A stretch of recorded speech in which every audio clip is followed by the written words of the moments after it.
Ladies and gentlemen, dear friends, my name is Alex Mejia. I'm speaking from Geneva, Switzerland. I'm very honored and privileged to be taking part on this Executive Leadership in Global Surgery course. I particularly want to thank the Global Surgery Foundation, which is, of course, very dear and close to us at UNITAR, the United Nations Institute for Training and Research, and also our friends at the Harvard Medical School program in Global, the UN agency that I represent.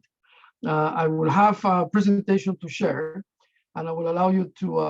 It will allow me to perhaps structure in the upcoming minutes my talk on diplomacy, multilateralism, and particularly how diplomacy applies in the context of the World Health Organization to the WHO, the World Health Assembly. So, if I may, colleagues here in Geneva, start sharing the presentation. Thank you very much. While we do that, I would also like to mention Dr. Jeff Ibbotson, a colleague of mine who is the lead person at the Global Surgery Foundation, who has made this possible for us at UNITAR. Please share the presentation now. Thank you.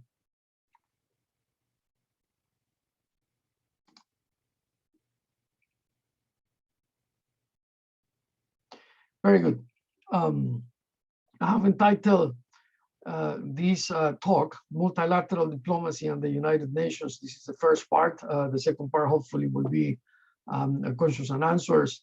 I will aim to do this in 20 minutes or 25 minutes, and then hopefully have some time at the end in a live session to interact with all of you. I have read the list of participants, and I'm very much impressed with a wide range of health this opportunity. Next, please. So, as I say, I'm a director of a division at UNITAR, the UN agency that I represent, the United Nations Institute for Training and Research. I have the privilege of being the head of the CIFA Global Network of 23 training centers of UNITAR around the world. And I also have the privilege of being a founding member of the Global Surgery Foundation. Next, please.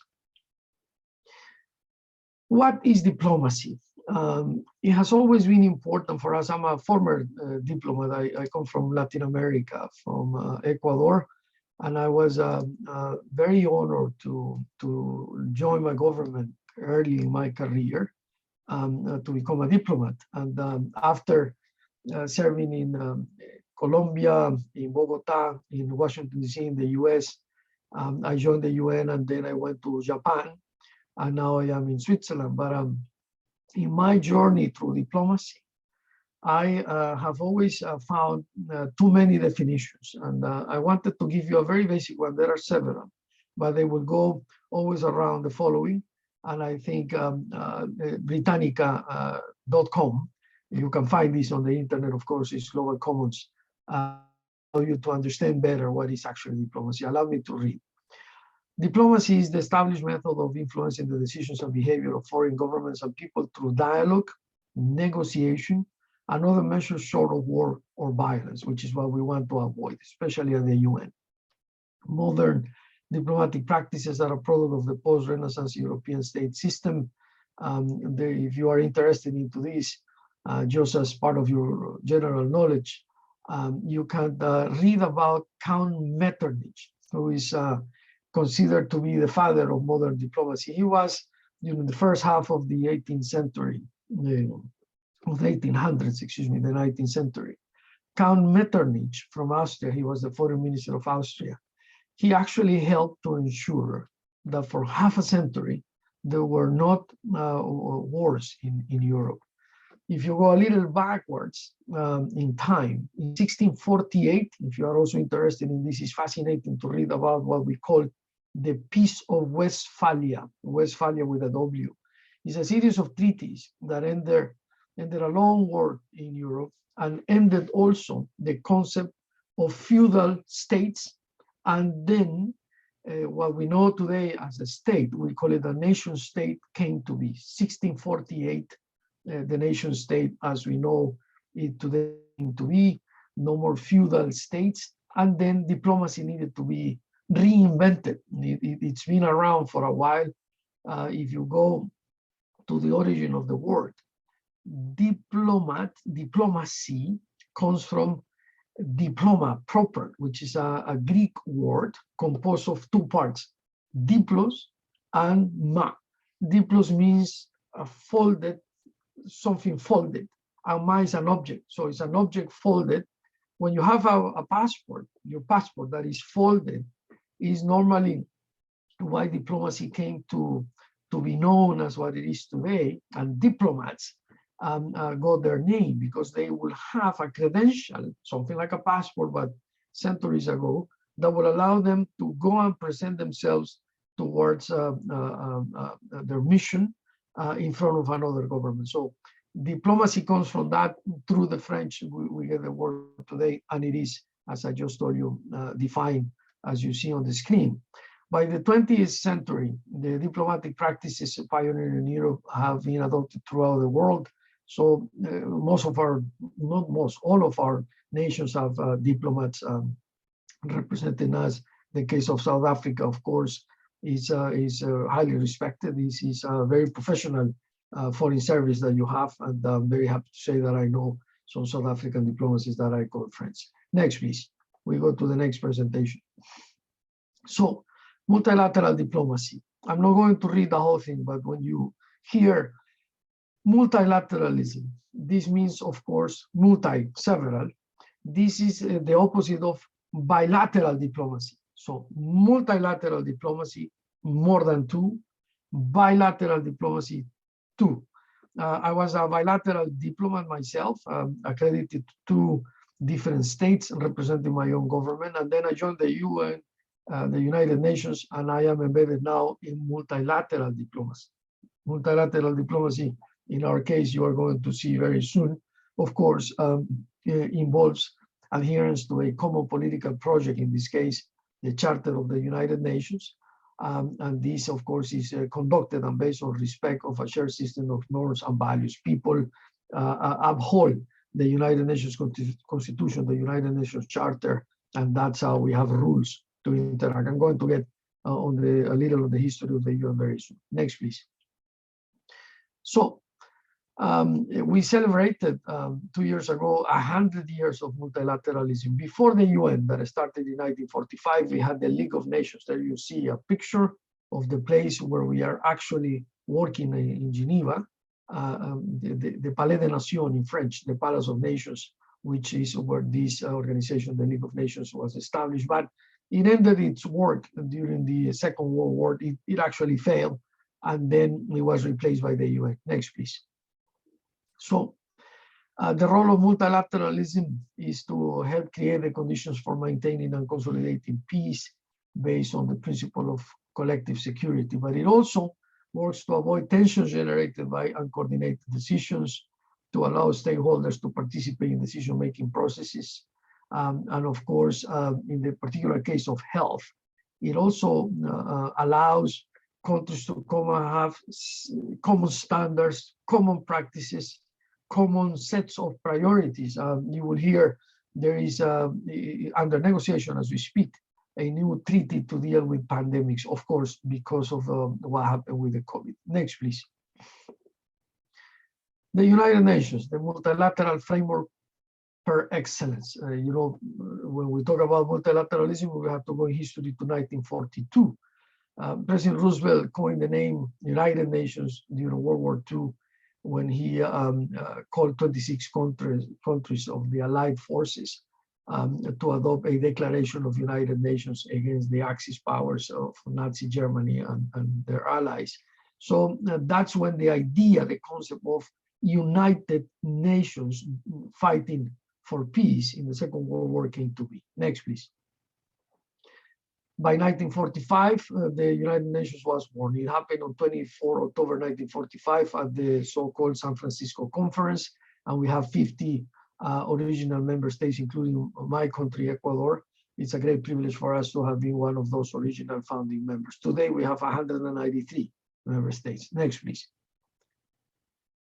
What are the purposes of the UN? Four main purposes: to keep peace throughout the world, to develop friendly relations among nations, nations work together to improve the lives of poor people, to conquer hunger, disease, very important for our talk today, and illiteracy, and to encourage respect for each other's rights and freedoms. And finally, to be a center for harmonizing the actions of nations to achieve these goals. Next, please.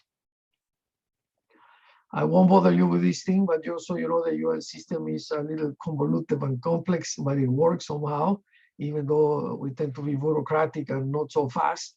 I believe we deliver in our mandate as much as we can within our limitations and challenges. The General Assembly is the parliament of man. There is this author that I admire very much, Paul Kennedy. You can also read about him on the internet. He wrote a book entitled The Parliament of Man at the end of the 90s, talking about the need to reform the UN. And he said that if for whatever the reason, humanity will get fed up and will, dismantle the United Nations, humanity will need to create another thing similar to the UN, because we have to have a parliament for humankind. That's the General Assembly. My organization, UNITAR, on the top right of the boxes, you can see there UNITAR reports to the General Assembly and to ECOSOC, which is the Economic and Social Council that you can see down there. The Security Council, of course, is a very important component of the UN system. Next, please. The UN as a multilateral framework per excellence is important to be understood as the center for harmonizing the actions of nations in the attainment of common ends. What happened with the pandemic that is still around for 2 years is an example of how coordinated actions need to be deployed. The point is that the international problems of economic, social, cultural, or humanitarian character should be dealt with in that coordinated manner. Next, please.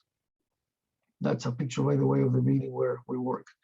Now, in September 2015, we adopted the General Assembly.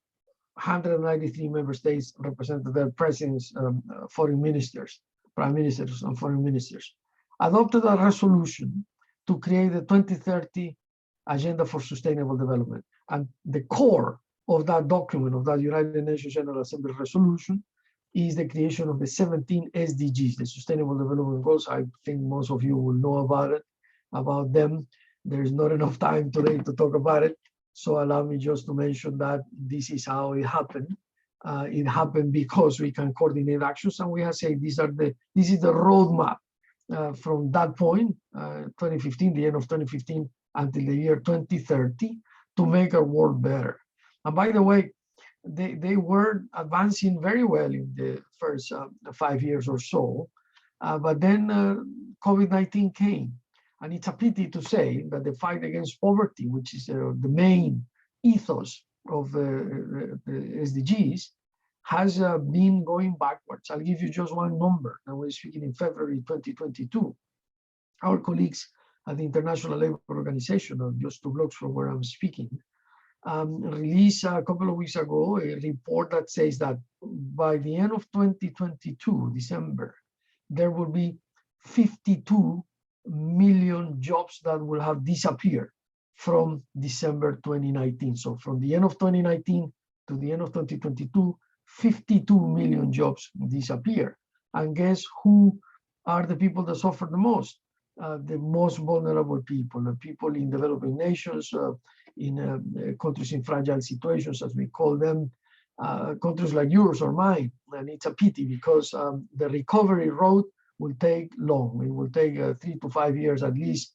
So the world as a whole has lost a lot, and the SDGs have been somehow put to the side. But I invite anyone listening to do your part. We can always be part of this global agenda, this global roadmap, and I invite you to learn more about it. Next, please. Now, there is an inherent need for negotiation. We human beings need that, and we need to understand that. Next, here, we don't like to think of zero-sum negotiations. We want win-win negotiations, but it's very difficult to attain, right? When disputes arise in business or personal relationships, and of course in multilateral negotiation, it's easy to avoid conflict in an effort to save the relationship. It is possible indeed to turn these disputes into productive negotiations and maintain strong relationships, but it does help to have a framework for those negotiations, as multilateral diplomacy postulates.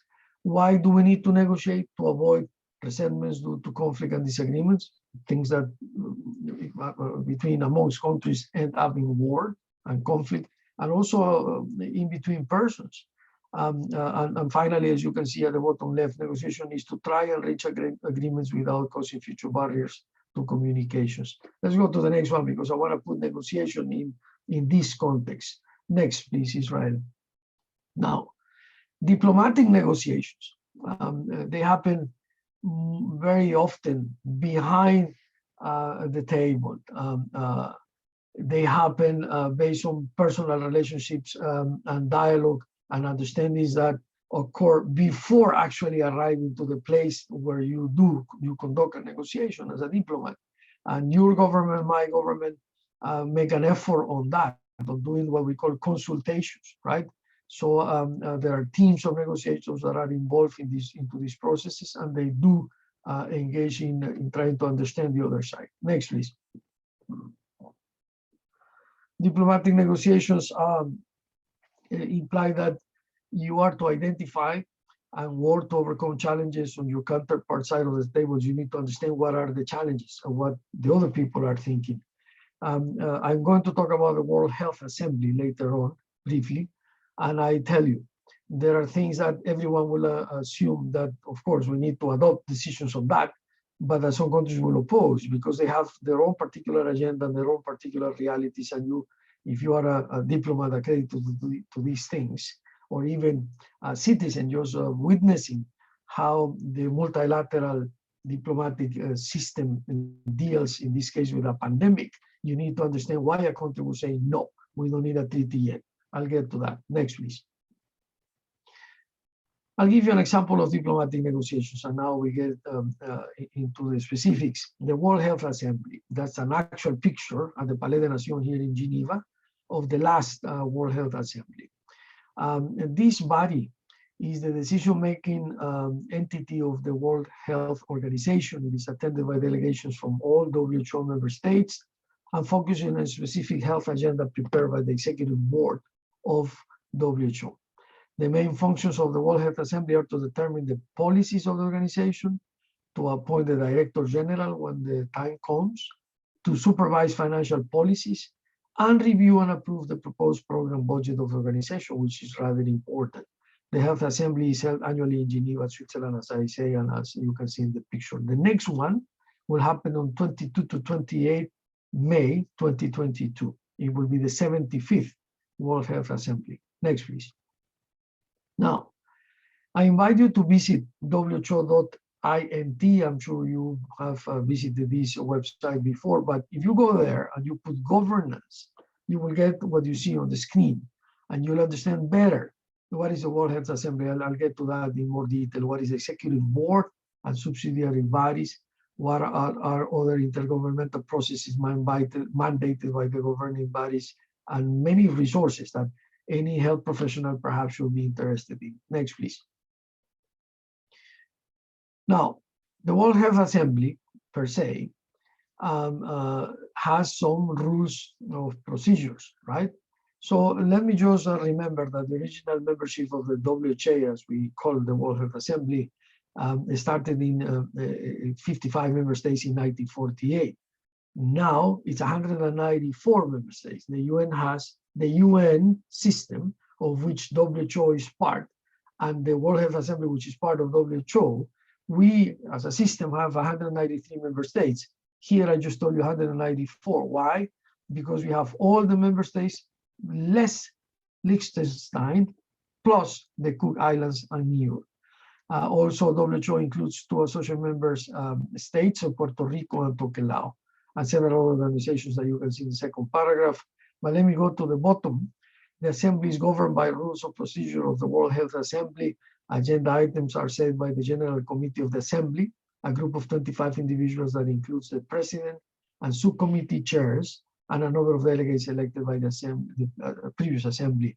You see the cover of the actual document. You can find this also on the internet, and it's quite interesting that you read both the Constitution of the WHO and the Rules of Procedure of the World Health Assembly to understand how multilateral diplomacy works, in this case, in an ecosystem of health.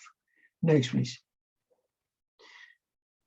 Now, every year there was a health assembly. There have been only 2 times in history since the Second World War in which we had a special session of the World Health Assembly. That happened in 2021 for obvious reasons related to the pandemic. And at that, the International Treaty on Pandemic Prevention, Preparedness and Response, or Pandemic Treaty as it is called, was proposed as an international agreement to strengthen pandemic prevention, preparedness and response. The 194 organization member states agreed in December 2021, this is just 2 months ago, to begin negotiations on a global pandemic treaty aiming for a draft agreement to be finalized by May 2024 for consideration by the 77th World Health Assembly. Experts argue that the COVID-19 pandemic has exposed severe limitations in both the international health regulations that I'm sure you know, and the WHO's institutional capacities, or the organization proper. In light of the pandemic's global devastation, many states call for a stronger international framework to deal with future pandemics.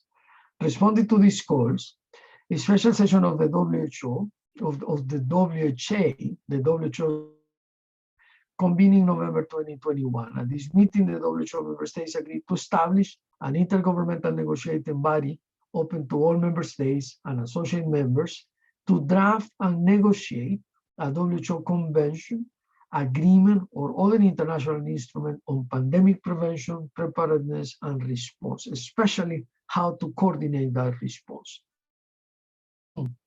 Of the negotiating body is to be scheduled no later than 1st March 2022. We are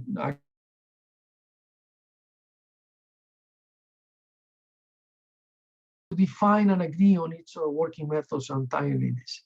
The second session will be held no later than 1st August 2022, the year that we're in, and is meant to consider a working draft of the future international agreement.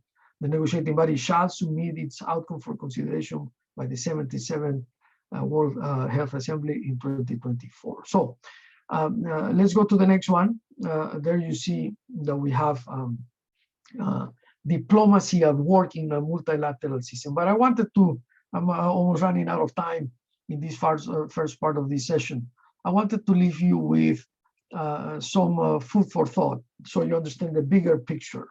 And I wanted to talk about multilateralism and the changing balance of power in the 21st century. And I will do so just showing you 3 maps, how the world looked when you thought of what countries will influence most on other countries. So in 1980, you see, this is several scientific think tanks that put this together, but particularly they were led by the Atlantic Council, which is highly respected as an NGO. They tend to be pretty professional and neutral. So in 1980, you can see the influence of the US in gray. You can see China alone. You can see the communist influence led by the USSR at the time. This is before Russia, the Berlin Wall. And you can see how European countries, France, the UK, Germany, will have some influence in other continents, right? China was the most influential player in just one country outside of China, which is Albania. Next, please. So this is 1980. Now I'll show you the picture of 2000. China continues to be just China, right? And it's very similar what happened as in the 1980s in the balance of power. Next, please. By 2022, I want you to see the difference. The US has lost some influence in the Western Hemisphere, but perhaps gained influence in other parts of the world. But now China is the leading power across most of Sub-Saharan Africa and Southeast Asia, and is catching up to the US in its own hemisphere, the Caribbean mainly, but now in 2022, 2 or 3 South American countries. So you can see, if we could somehow generalize, multilateralism working in a context in which the balance of power is changing rapidly. And we can talk a lot about it, but this also has influence when it comes to public health and the global governance of public health. Diplomacy must adapt to the times. And that's the idea that I wanted to leave behind. And perhaps we can go in the next part of the sessions to questions and answers. I think there is one more. Yes, it's just to say thank you. We try to do this in less than 25 minutes. And I am very thankful for your attention, and hopefully we can have now another engagement. Thank you very much. Thank you very much.